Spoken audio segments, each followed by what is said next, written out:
Hello everyone, welcome back. If you're new, welcome in general. This channel is about everything and nothing at the same time. I'm just sharing my insights, my lessons that I've learned throughout my life, my business journey, and just anything that I think is going to be helpful to someone in the future. I'm going to turn off the AC because it's quite cold. I love my baby pink top, by the way. It's new, Stradivarius, $10. Thank me later or thank me in the comments. You can go buy it right now. They have like tons of different styles. But the topic of today's video is how to delegate or how to stop being afraid of delegation. And I think it's such an important part. Like, delegation is such an important part in your business or entrepreneurial journey, because it's beautiful. It really simplifies your work in your life, but it's scary as fuck. And you're not alone. You're not alone at all. We all have been there. I'm still there, sometimes having the hesitation about delegation, outsourcing, but I've crossed that bridge multiple times, and I want to teach you or show you what I do, what I did in order to stop being afraid of delegation and just delegate right away and don't waste my mental energy on the tasks that I hate doing. Depending on who is watching this video, you might want to scroll to the mid part of this video and probably watch just a step-by-step process of how to delegate and how to overcome the fear of delegation. However, I do want to dedicate the first part of this video towards the explanation of what delegation is and why are we afraid of delegation. It's probably going to be helpful for anyone who's looking into delegation process, because talking about the causes and the reasons why we're being stuck and not delegating is very important, because that might really help you to overcome the fear itself, apart from doing the practical steps, because mental shit is real. It's real. I have just realized that so many times in the last few years that mental mindset and what you think and what you feel is 90% reason of how you live your life. Actionable steps are there, but mind is what's important. So without further ado, I'm just going to jump straight into what delegation is and why are we afraid of delegation. So delegation, or sometimes I also call it outsourcing, is just a process where you find somebody who can do the same work as you're doing much cheaper, better, faster, more efficient, and you just give them the task, they get it done, and then they give it back to you, and then you submit that to your client. Or if that's not a work related to your clients, it's just something that you do on a daily basis. For example, lead generation, marketing, lead scraping, I don't know, some administrative support, operational assistance support, any of the daily tasks that drain your energy and take forever, like answering email or sorting through your email box. You can outsource those and you can delegate and you can find a VA to do those things. But the reason why we don't do those things is, I want to talk about fears. I feel like there are two main fears that rise up when it comes to delegation. Fear number one is you are afraid of losing money. And when I'm saying that, what I mean by that is that you're afraid of losing money because you think you're going to hire somebody who's not going to do their job well, and you're just going to have to redo the job for them while still paying them. Fear number one. I think the most helpful thought or advice that I can give you here is to look at money from a slightly different perspective. First of all, money is a resource.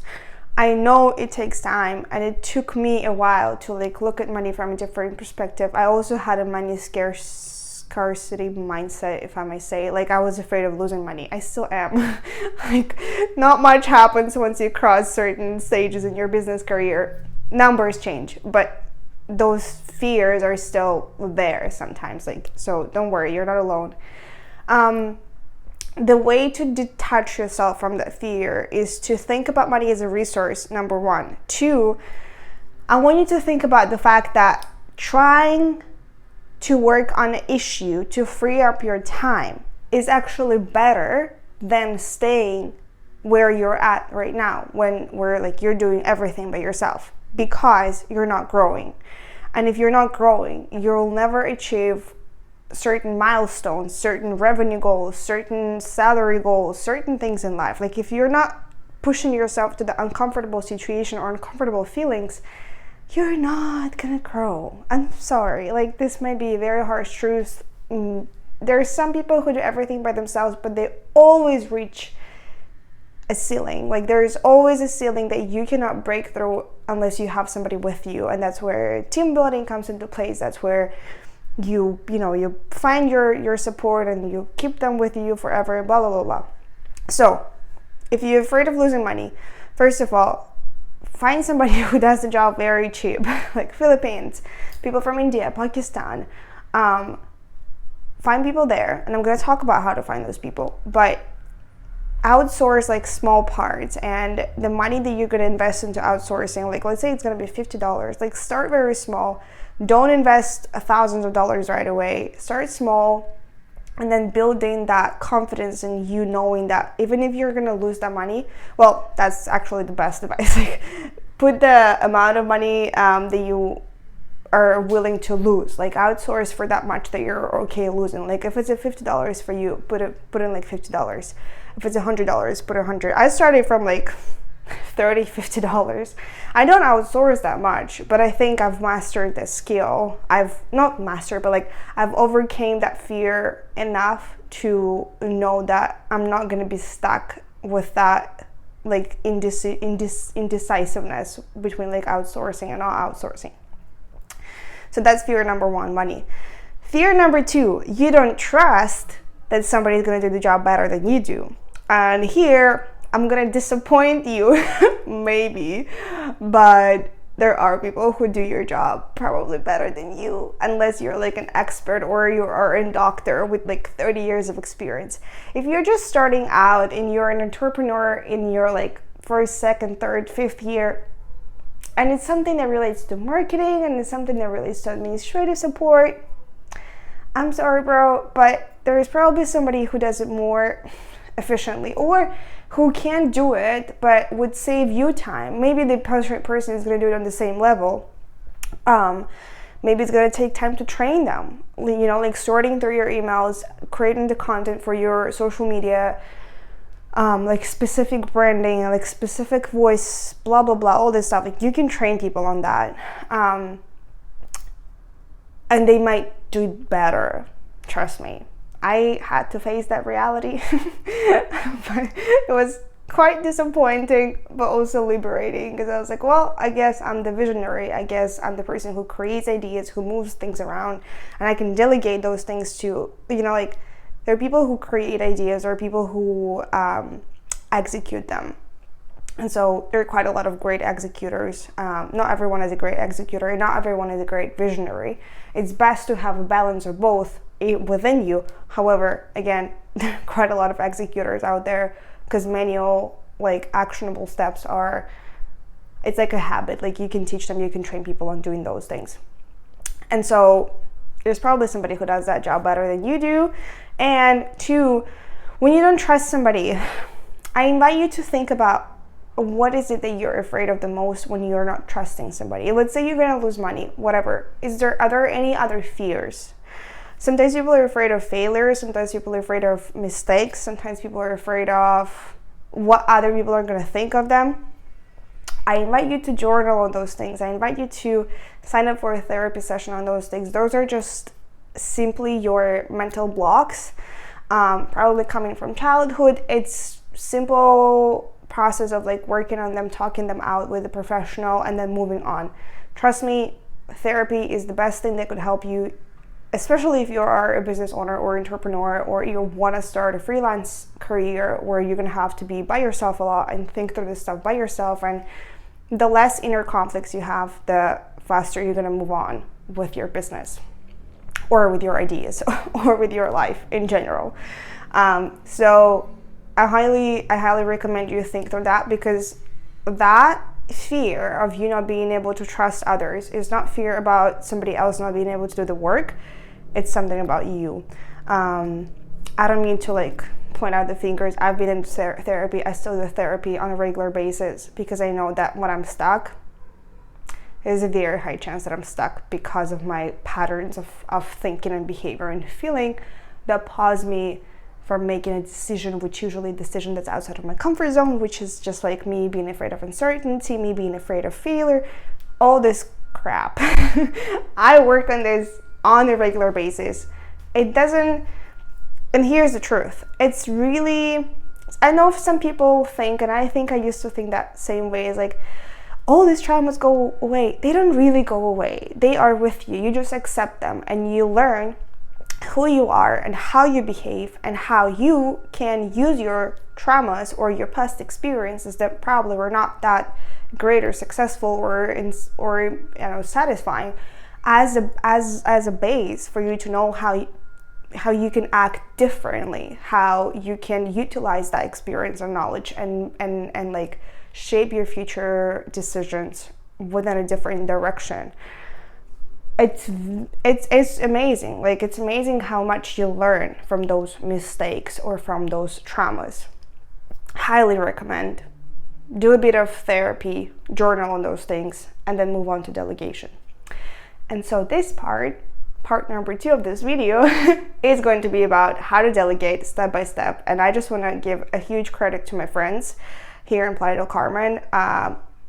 Girls, if you're watching this, our mastermind sessions were fantastic. And on one of the mastermind sessions, we used to gather, me and my girlfriends, a few times a week, like maybe 6 months ago, where we would help each other with each other's like business ideas and where we were stuck. And so one of the ladies said, create an SOP. And so I'm going to talk about SOP here, but just a huge credit for people. I love you. How to delegate. That's going to be a step-by-step process. I have 6 steps here. You might skip some of them. You might jump into step number 6 right away. It's up to you. I don't know where you're at, but this is what helped me a lot. And this is what I use still in my daily delegation process or monthly delegation processes. I don't delegate on a daily basis. I delegate when I have a project and I have a part of that project that I really don't want to do, and I just outsource that. So step number 2, get very, very clear on what you hate doing. For me, I'm a social media manager. I can think through content ideas. I can think through strategy. I can think through the branding.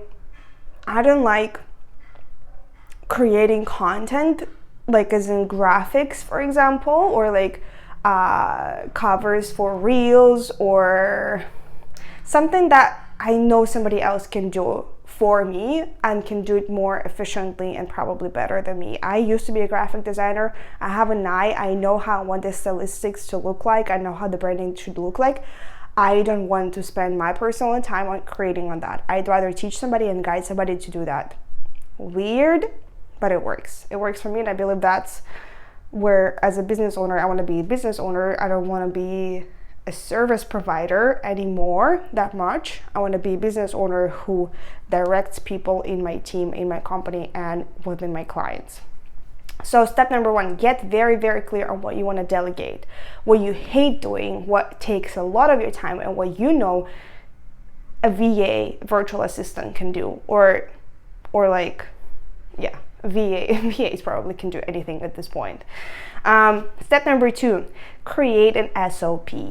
I love SOPs. If you don't know what SOP is a standard operational procedure. Go Google it if you have never heard about this term. Highly recommend you, well, I don't recommend you, I'm telling you, you should write down SOP before you delegate. What is SOP? SOP is step-by-step process of you telling somebody what they are supposed to do. So for example, if you're hiring a VA to do content creation, you got to create an SOP where you tell that VA, go to this folder in this drive, take these files, convert these files into this format, take this format and create these kind of graphics from this. These are the branding guidelines. These are the, like, everything. So you don't have to repeat it. It's just going to be done once, and all you will have to do is to send it to your VA or VAs. I don't know how many people you want to hire to do that kind of task. Or if one of your VAs didn't work out, which happened to me, my first VAs didn't work, I think right now I have my third or fourth VA in the last like few months. It's trial and error. Not everybody's going to be perfect. Not every VA is going to fit all your criteria, but keep searching and you're going to find people who are fitting your criteria. And so I now just send out that SOP and I say, here's what you gotta do. Can you do this? And they're like, yes or no or yes. And then I also, it's up to you if you want to like think about how many hours that task might take. I recommend you think through the hours yourself, especially if you were doing that job, because I wouldn't want to pay somebody who takes double of the time that I take to do that task. It's just too much. I would pay somebody who would do like the same or maybe a little bit more, because I know it takes time to learn how I do certain processes, and I'm very efficient with certain processes that I've built within my thinking and how I build my business and how I work with my clients. So I give the grace, but I don't hire somebody who is like super slow.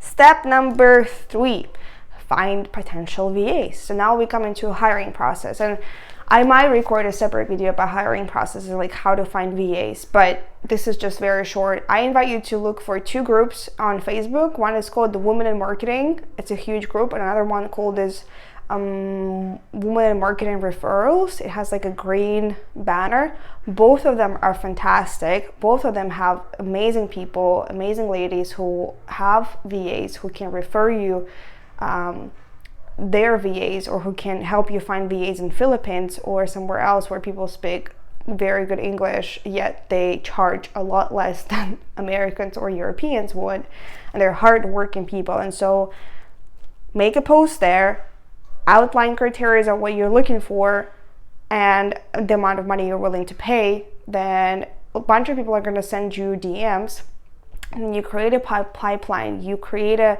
you have a call with them. This is my next step number 4. You obviously look, you gotta screen through their resume, their portfolio, see what kind of work they're doing, and then you get on a call with them. And I suggest you to get on a call with at least, I would say 6 to 10 people the first time, and don't make those calls an hour long. Make those calls 15-minute long. It's a 15-minute conversation that you're gonna have with somebody on the other side of the world, and you just want to understand whether they are capable of understanding and comprehending what you're trying to make them to do. Ask them about their experience and listen to their answers. If they're mumbling, if they're not confident with their answers, they're probably lying to you because they need a job. Unfortunately, this is the reality. People need jobs right now, but you want to be careful, right? Like, you want to hire somebody who knows how to do the stuff. Again, you can train people, but don't like hire a 5-year-old person to do the job for you.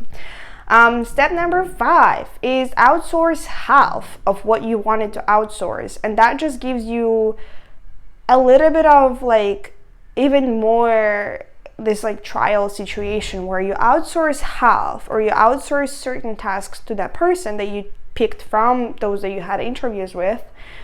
And this might be tricky, but if I were you, I would ask to pay after the work is done and submitted.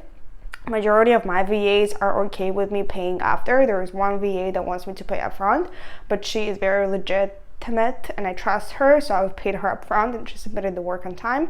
She was great, but just for you, I highly recommend you to ask your VA for you to pay after the work is done. That just gives you more feeling of like control and like trust that your money are not gonna go to waste if you're very scared of your money, of losing your money. So yeah, outsource half, see how it goes, give them the deadlines. If they're not meeting the deadlines, something is wrong. If they're not communicating with you within 24 hours, something is wrong. And if they're not getting on a call with you that you scheduled a few days ago to chat about the outsourcing part, there's something wrong. So look out to for those red flags. But I think it's gonna be fine. I think you're gonna be fine. I believe in you. And yeah, last part. If the first part of your outsourcing task was submitted successfully on time and you were satisfied with it, or if you had any comments, right away send your comments to your VA. Don't be shy. It's your job. It's work. It's business relationship. You're not supposed to be best friends with them and like sugarcoat everything. I'm just being very straightforward, direct, yet polite and respectful towards my VA. I respect my VAs a lot. I respect everyone who has ever worked with me or for me. And the same I expect from my clients that work with me, because it's reciprocal, right? I'm very grateful for all of my VAs. So once the first half is done, if the first half of your task was completed successfully within the VA, submit the second half, and then you're done. You're done. That's it. Like, there is nothing scary about it once you've done it multiple times or have done it at least once. Do it once. I guess again, like, my biggest advice for you would be to work on your fears, the reasons why you're stuck and why you're not delegating, and then create an SOP with the tasks that you really hate or the tasks that you really don't want to do and what you want the other person to do, and just outsource them, right? I love you so much. I hope you're having an amazing week. It's Monday. Yeah, more videos are coming, and if you have any questions, leave them below in the comments. Bye.